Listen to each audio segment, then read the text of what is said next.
திமுக கூட்டணி இப்போ அவங்க பாட்டுக்கு போயிட்டே இருக்கிறாங்க. அவங்களுக்கு கூடுற கூட்டம் எல்லாத்தையும் பார்த்தா பயங்கரமாகுது. இப்போ பழனிசாமிக்கு ஒரு கூட்டம் வருது, அவர் பேசிக்கிட்டு இருக்கும்போது எந்திரிச்சு போகிறாங்க. அண்ணாமலைக்கு அது கூட வரலையே. இப்போ பிரதம மந்திரியை கூட்டிகிட்டு வர்றது காலி நாற்காலிகள் இருக்குது, வேடிக்கை பார்க்குறது கூட யாரும் வரலையே. இப்போ பள்ளிக்கூடத்து பசங்களாம் மிரட்டி கூட்டிகிட்டு வந்து நிற்க வைக்கிறாங்க. ஒரு எதிர்கட்சி இல்லாத ஒரு சூழ்நிலைமா இன்னைக்கு. பழனிசாமி இருந்திருக்கலாம், பழனிசாமி காலி ஆகிட்டாரு.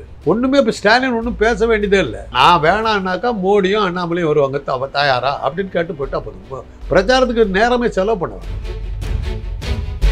அதுக்காக பிற்படுத்தப்பட்டவர்களை மாத்திரம் நிற்க வச்சாங்க. ஜெய்சங்கர் ஐயரை நிற்க வைக்கல, நிர்மலா மாமியை பாப்பாத்தையும் நிற்க வைக்கல. உழைக்கிற வர்க்க மதத்தை சேர்ந்த சூத்திரர்கள் தான் தேர்தல் அடிக்கிறாங்க. நீ மக்கள்கிட்ட ஓட்டு வாங்கிட்டு வா, நாங்கள் நேராக ராஜ்யசபைக்கு போகிறோம். அதுலேயும் அவங்க சனாதனத்தை கடைப்பிடிக்கிறாங்க.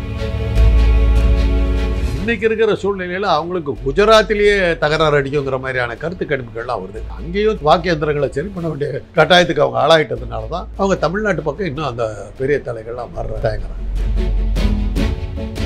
நாம் தமிழர் தான் பிரதான கட்சி, அதுக்கு கீழே தான் மற்றவங்க எல்லாம். மோடிக்கு தான் எச்சரிக்கை கொடுக்குது, நோட்டாவை கீட்டாவை சொல்லுவாங்க. அதை தாண்டி வர்றதுக்கு அவங்களுக்கு வாய்ப்பு யார் இருக்கிறாங்க?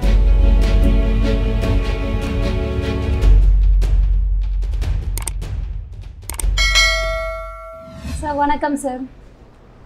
இந்தியா முழுவதும் பார்க்குறப்போ தமிழ்நாடுல இன்னும் கொஞ்சம் தேர்தல் களம் சூடு பிடிச்சிட்டு இருக்குல்ல சார், அதை பற்றி நீங்கள் என்ன நினைக்கிறீங்க? தேர்தல் களம் ஒரு ஒன் சைடடாக இருக்கிறதா எனக்கு படுது. ஒன் சைடடாக இருக்குது, ரெண்டு சைடு இருக்க மாட்டேன். ஏன்னா ஏறத்தாழ வந்து தேர்தல் நேர்மையாக நடந்ததுன்னா முடிவுகள் இப்போயே நம்ம சொல்லிடலாம். அந்த அளவில் தான் இருக்குது. ஒன் சைடடாக இருக்குது. இன்னொரு பக்கத்தை காணவே காணும். திமுக கூட்டணி இப்போ அவங்க பாட்டுக்கு போயிட்டே இருக்கிறாங்க. அவங்களுக்கு கூடுற கூட்டம் எல்லாத்தையும் பார்த்தா பயங்கரமாகுது. ஒரு அளவுக்கு அதிமுகவினுடைய பழனிசாமி ஒரு அளவுக்கு அவருக்கு கூட்டம் சேருது. ஆக வழக்கப்படி திராவிட இயக்கங்களுக்கு தான் இங்கே இருக்குது. இவங்களை நீங்களே என்னென்னவோ பண்ணி ஏற்றி விட்டு பார்த்தீங்க. அது வந்துடுச்சு, இது வந்துடுச்சு, ஒரு கருத்து கணிப்பு போட்டு எதிர்பார்த்த மாதிரி இல்லை. உங்களுக்கு இந்த உள் குத்து இருக்குது, இதுக்கு அந்த குத்து இருக்குது, எல்லாம் தான் எழுதுறீங்க. பட் பார்த்தா காசு கொடுத்தா கூட கூட்டம் வரணுமா? இப்போ பழனிசாமிக்கு ஒரு கூட்டம் வருது, அவர் பேசிக்கிட்டு இருக்கும்போது எந்திரிச்சு போகிறாங்க.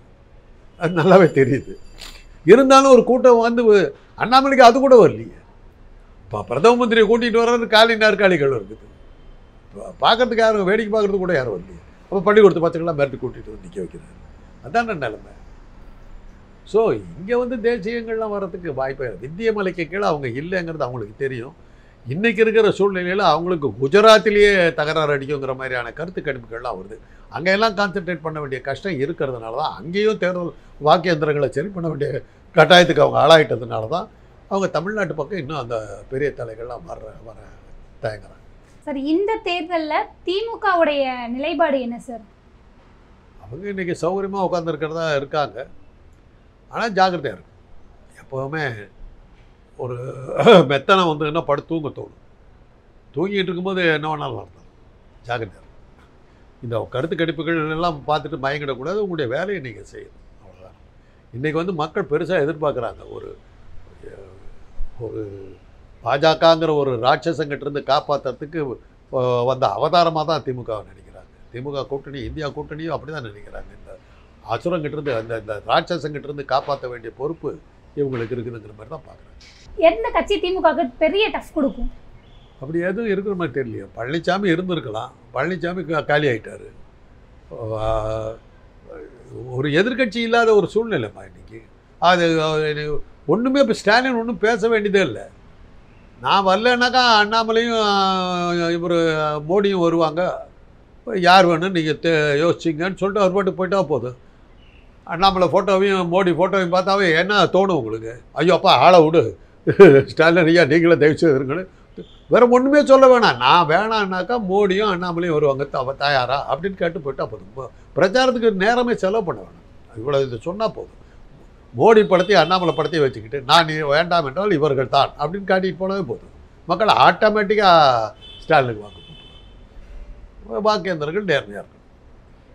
வாக்கு இயந்திரங்கள் நேர்மையை தாண்டி இந்த தேர்தலில் டெபாசிட் கூட வாங்காத கட்சி வாங்காது அப்படின்னு நீங்கள் எந்த கட்சியை நினைக்கிறீங்க சார்? பாஜக இருக்குது. பாஜக நோட்டாவை கிட்டாவை சொல்லுவாங்க. அதை தாண்டி வர்றதுக்கு அவங்களுக்கு வாய்ப்பு இல்லை.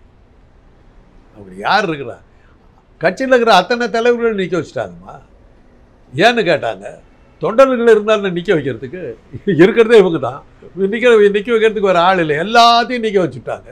அதுலேயும் பார்த்திங்கன்னா பிற்படுத்தப்பட்டவர்களை மாத்திரம் நிற்க வச்சாங்க. ஜெய்சங்கர் ஐயரை நிற்க வைக்கல, நிர்மலா மாமி பாப்பாத்தையும் நிற்க வைக்கல. ஏன்னா அவங்கெல்லாம் வந்து ஜெயிச்சுட்டாக்க நேராக சிம்மாசனத்தில் போய் உட்காந்துருவாங்க.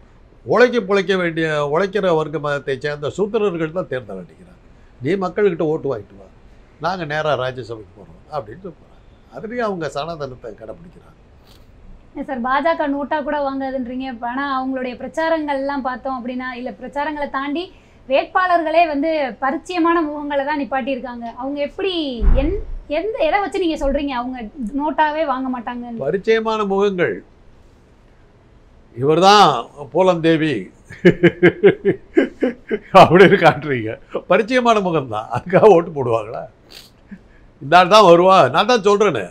நான் வரலைன்னா இந்த ஆள் தான் அப்படின்னாவே போதுமே, வேறு ஒன்றுமே வேணாம். அண்ணாமலை படத்தையும் மோடி படத்தையும் கொண்டு போய் நாங்கள் இல்லைன்னா இவங்க தான் காட்டினா போதும், வேறு ஒன்றுமே வேணும். தேர்தல் நேர்மையாக இருந்ததுன்னா என்ன ஆகும்னு எல்லாத்துக்கும் தெரியும். நாம் தமிழரோட நிலைப்பாடு என்ன சார் இந்த தேர்தலில்? என்னென்னமோ கேட்டீங்க, கடைசியில் இதில் வர்றீங்க. அவர் எலெக்ஷனாக நிற்கிறாரா என்ன ஏதாவது இருக்கா? ஆமாம் சார், 40 தொகுதியிலையும் முக்கால்வாசி மருத்துவர்களை தான் நிப்பாட்டியிருக்காரு. என்ன சார் இப்படி கேட்டுட்டீங்க? ஏமா என்ன விட்டாரு? எனக்கு ஒரு அமௌண்ட் கொடுத்தது நானும் வந்திருப்பேன்ல. நிலைப்பாடு என்ன சார் தமிழகத்தை? வெற்றி பெற்று 40 சீட்டை ஜெயிச்சிருவார் நாம் தமிழர் கட்சி. 40 ஜெயிச்சிருவார். அவருக்கு என்னம்மா, உலகத்துக்கே நாகரிகத்தை கற்றுக் கொடுத்தவர், பிரபாகரனுக்கு துப்பாக்கியால் சுட கற்றுக் கொடுத்தவர், ஆமக்கரை சாப்பிட்டு உலகத்தையே ஆண்டவர், திமிங்கலங்களுடைய இதை பின்பற்றி உலகத்தையே பல நாடுகளை வென்றவர், இவ்வளோலாம் இருக்குது. அவரை வந்து ஜெயிக்க முடியுமா? அதுவும் அக்மாருக்கு தமிழர், ஆனால் அவருடைய வேட்பாளருக்கு தமிழ் படிக்க தெரியாதுங்கிறது வேறு விஷயம். அது வேறு விஷயம். தமிழர்னு நீங்கள் நான் இப்போ தமிழன்னாக்க இவர்கிட்ட சர்டிஃபிகேட் வாங்கிட்டு வரணும். ஆமாம் காந்தராய் தமிழன் தான் அப்படின்னு அவர் சர்டிஃபிகேட் கொடுத்தா தான் நான் தமிழனாவே தமிழ்நாடு. அந்த அளவுக்கு பெரிய ஆளுமையை கொண்ட ஒரு தலைவர் நிற்கும் போது 40 சீட்டில் அப்படி 40 வந்தாச்சு, ஜெயிச்சாச்சு. அவ்வளோதான். மோடிக்கு தான் எச்சரிக்கை கொடுக்கணும், ஜாக்கிரதப்பா. பிரைம் மினிஸ்டராக வர்றதுக்கு கூட ஒரு ஆள் ரெடியாக இருக்குது, அந்த கட்சி இருக்குது, ஊடகங்களுடைய காதலர். அதனால் 40 சீட்டை அவர் ஜெயிச்சுருவார். அவர் தான் வெற்றி அடைவார். இதில் கொஞ்சம் லைட்டாக கிண்டல் இருக்க மாதிரி இருக்கே சார். கிண்டலே கிடையாது, நான் சொன்னது அத்தனை சத்தியம். அப்போ திமுகக்கு ஏன் டெபாசிட் கிடைக்காது? நாம் தமிழர் நிற்கிறாங்க, நீங்கள் சொன்னதுக்கப்புறம் நான் இவ்வளோ நேரம் பேசுனதே தப்பு. தேவையே இல்லைண்ணா, அவங்க நிற்கிறாங்க, அவ்வளோதான், முடிஞ்சு போச்சு. Election over. அவங்க தான் 40 இடமா அவங்க தான். பிரதான கட்சிகள் அப்படிலாம் சொல்லக்கூடாது, பிரதான கட்சியெல்லாம் சொல்லக்கூடாது. கேவலப்படுத்துறீங்களா? நாம் தமிழர் தான் பிரதான கட்சி, அதுக்கு கீழே தான் மற்றவங்கெல்லாம். இந்த அளவுக்கு ஒரு வன்மம் கொண்டது எதுக்கு சார்? வன்மம் இல்லையே, நான் உண்மையை சொல்கிறேன். அது போய் எப்படி வன்மம் நீங்கள் சொல்லலாம்? ஏமா அவருக்கு ஆதரவாக நான் பேசுகிறேன், அவர் சீமான் நின்னாக்கா ஒருத்தர் ஒன்றும் பண்ண முடியாதுங்க, அந்த அளவுக்கு அவருக்கு செல்வாக்கு இருக்குது. அதை வன்மம்னு சொன்னால் என்ன அர்த்தம்? உங்களுக்கு அது கிண்டலாக தெரியுது, நான் என்ன பண்ணுறது? நான் கிண்டலாக சொல்ல, நான் உண்மையை சொல்கிறேன், உங்களுக்கு அது கிண்டலாக பட்டால் நான் என்ன பண்ண முடியும்? நம்ம இமயமலையை பற்றியும் சந்திரமண்டலத்துக்கு போகிறத பற்றி பேசிக்கிட்டு இருக்கும்போது இங்கே கீழே இருக்கிற கல்லை எடுத்து எப்படி அந்த ஓரமாக போடுறதுங்கிறத வந்து கேட்டிங்கன்னா நான் என்ன பண்ணுறது?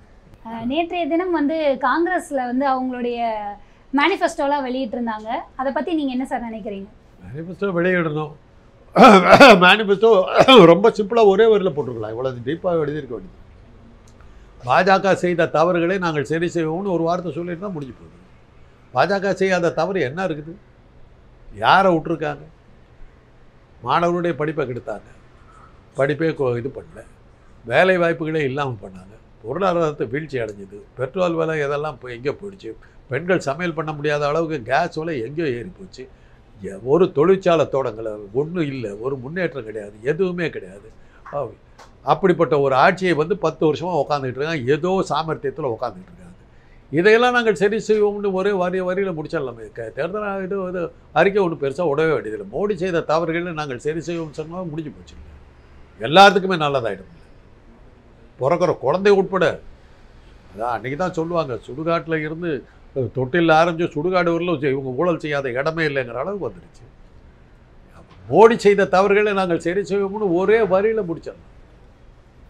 இந்த மேனிஃபெஸ்டோவில் உடை, கல்வி இதிலெல்லாம் நாங்கள் தலையிட மாட்டோம் அப்படின்ற குறிப்பாக வந்து காங்கிரஸ் வந்து ஒரு மேனிஃபெஸ்டோ வெளியிட்டிருக்காங்க. இதை நீங்கள் எப்படி சார் பார்க்கலாம்? ஆமாம், பர்தா போட்டுட்டு போனால் அடித்து ஒதைக்கிறீங்க. மங்களூரில் வந்து ஜீன்ஸ் போட்டு போன பெண்களெல்லாம் அடித்து துவம்சம் பண்ணிங்க. எதை சாப்பிடணும், மாட்டுக்கறி சாப்பிடக்கூடாது, இதை சாப்பிடக்கூடாதுன்னு என் சாப்பாட்டில் கை வைக்கிறீங்க. இந்த கடவுளை நீ கும்பிடக்கூடாது, இந்த கடவுளை தான் நீ கும்பிடணுங்கிறீங்க. இந்த மொழியை நீ பேசக்கூடாது, இந்த மொழியை தான் நீ பேசணுங்கிறீங்க. இந்த படிப்பை நீ படிக்கக்கூடாது, நீ படிக்காமல் குடிச்சு நான் போகணுங்கிறீங்க. எதை நீங்கள் விட்டீங்க? எந்த இடத்த விட்டீங்க? நீங்கள் தலையிடாத இந்த மொழி தான் பேசணுங்கிறீங்க. அந்த அளவுக்கு நீங்கள் தலையிடாத எது இருக்குது?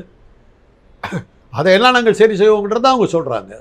அவங்க பாஜக தலையிடாத படுக்கறைக்குள்ளார நுழைஞ்சு கணவனும் மனைவி ஒன்றா சேரக்கூடாதுங்கிறத தவிர மிச்சம் எல்லாத்துலேயும் கை வச்சிட்டாங்க. அவங்க ஃப்ரெஞ்சு புரட்சியில் தான் நடந்தது தெரியுமா உங்களுக்கு?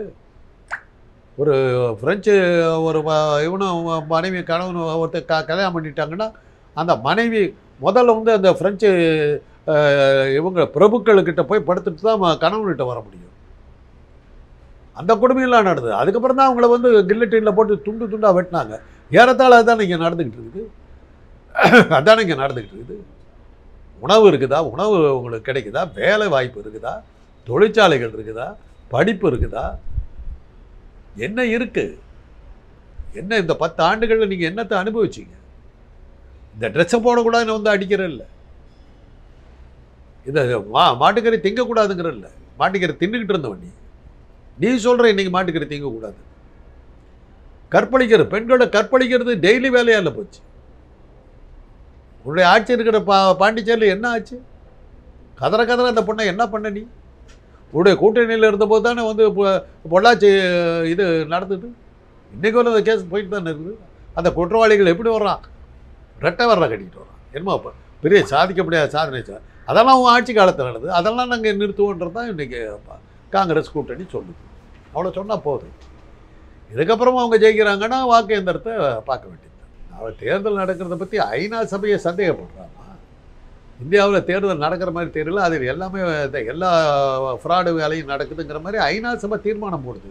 உலகமே பார்க்கணும், இதை இந்தியாவில் நடக்கிற தேர்தலை பார்க்கணும், அவங்க சர்வாதிகாரத்தை நோக்கி போயிட்டு இருக்காங்கன்னு ஐநா சபை தீர்மானம் போடும்போது எந்த கருத்து கணிப்பை நம்ம சொல்கிறது, எந்த மக்களுடைய கருத்துக்களை நம்ம கேட்டு இப்படி தான் நடக்குன்னு நம்ம எப்படி சொல்ல முடியும்? மக்கள் மனநிலைக்கும் தேர்தல் முடிவுகளுக்கு என்ன சம்மந்தம் இருக்குது?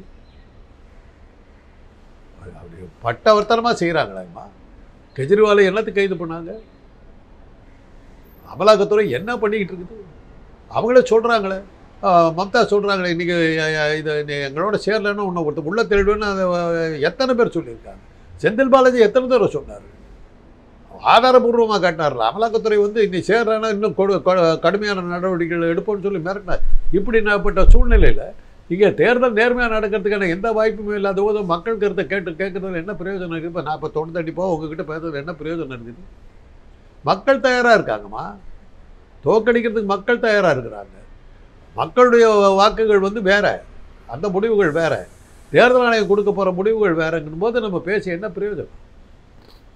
இப்போ நீங்கள் சொன்ன கூற்றுப்படி பார்த்தோம் அப்படின்னா திரு ஜெய்சங்கர் அவர்கள்லாம் வெளியுறவுத்துறை அமைச்சர் வந்து ஒரு ஸ்டேட்மெண்ட் விடுறாரு, இந்தியாவுடைய எலெக்ஷன் வந்து ஃப்ரீ அண்ட் ஃபேராக தான் நடக்கும் அப்படின்ற மாதிரி ஸ்டேட்மெண்ட்லாம் விடுறாரு சார். அது வெளியுறவுத்துறை அமைச்சர் ஏன் விடுறாரு? அது சொல்ல வேண்டியது அமித்ஷா. இவர் யார் அது சொல்கிறதுக்கு? யார்கிட்ட சொல்கிறாரு? கேள்வி கேட்டது வெளிநாடுகள்.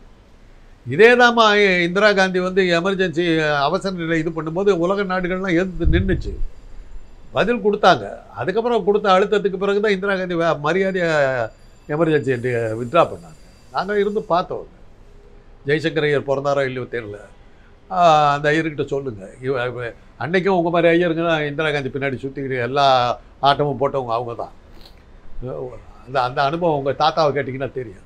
அப்போ எப்படி உலக நாடுகள் வந்து உங்களை போட்டு உதச்ச உதைகளை நீங்கள் எப்படி எமர்ஜென்சியை வித்ட்ரா பண்ணிவிட்டு காணாமல் போனீங்கிறது ஜெய்சங்கர் வந்து அவங்க தாத்தா கிட்ட கேட்டால் தெரியும். இதே ஐயர் தான், இவங்க ஐயர் தான் ஏதோ இருந்திருப்பார்.